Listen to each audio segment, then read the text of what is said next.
司在告诉你，都叫爸爸了，都人家就得叫干嘛呢？特别那个在那他们。The people here have been living in a certain way for hundreds of years. The Red Zhao people are very intelligent, savvy. Most of the women have maybe 1 year of school, so most of them can't read. Some of them have never held a pen before.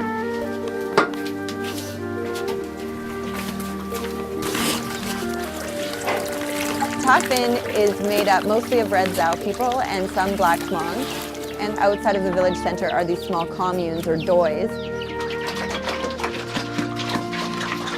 It's kind of a unique place because it's one of the few places that tourists can go and see Red Zhao people dressed in their traditional dress in such great numbers.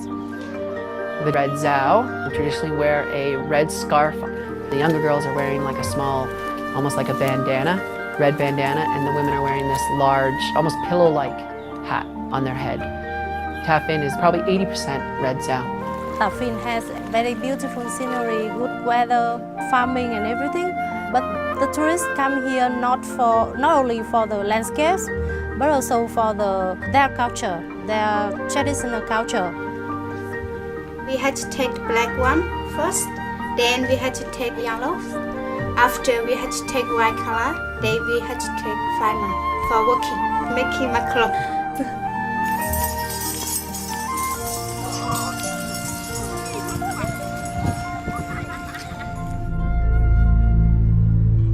Tourism, I think, is very important. It's very good to help the community, so the local people they can earn money from the tourists. So that's a very good thing. We can learn English languages from the tourists, so it helps a lot. First impressions of Ta Phin, it's not as polished. It's much different. It's much more raw.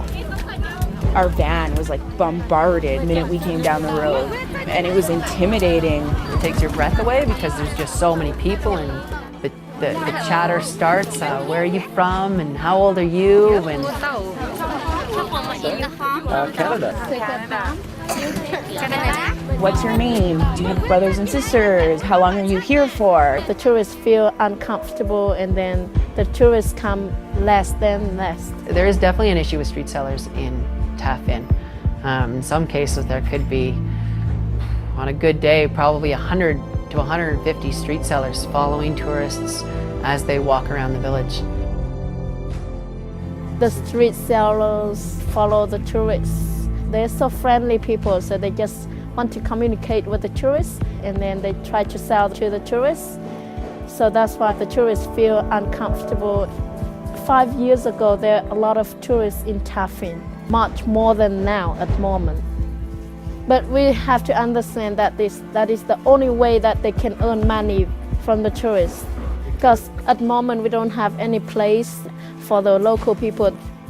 We're hoping that with the number of community meetings that we've had and all the discussions that we've had with local government, with the women and men from Ta Phin, with private sector, with some of the small business owners, that we can come up with a plan that's truly going to work.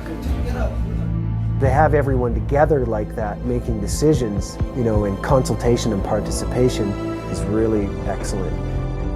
For the ladies of the Red Zhao community to sit on an equal level with the mayor and tourism ministers, it's a real big achievement for this project.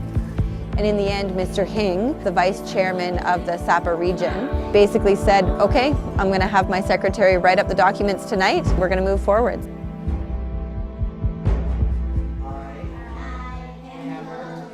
Well, we're trying to help the community become more self-sufficient when it comes to tourism. It's how to maximize the positive impacts, how to minimize the negative impacts, and ensure that they maintain their culture. Best case scenario is they can find a way to balance the traditional with the modern. I work or I study in the city, I still keep my culture, I keep my languages, everything. I don't want to change them. We should learn education but keep the culture as well. That is very important.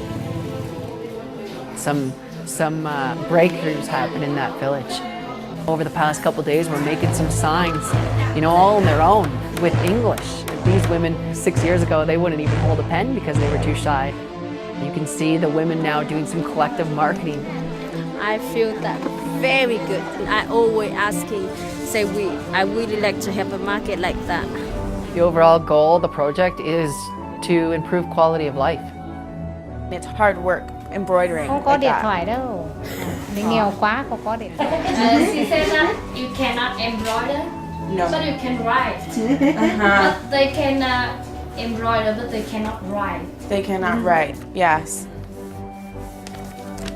Well, maybe you can teach me a little about embroidering and I can teach you a little bit about writing. They really open their hearts to us when we come in and work on these projects. So they welcome us into their homes. They don't want to take our money for anything. They give us gifts. They're just so happy to have us here delivering some training. My family, we had to work it together. We had to talk to people, we had to make their homestay, and they help my family. I think that my family, we had to better now. Very good for my family and very good for myself.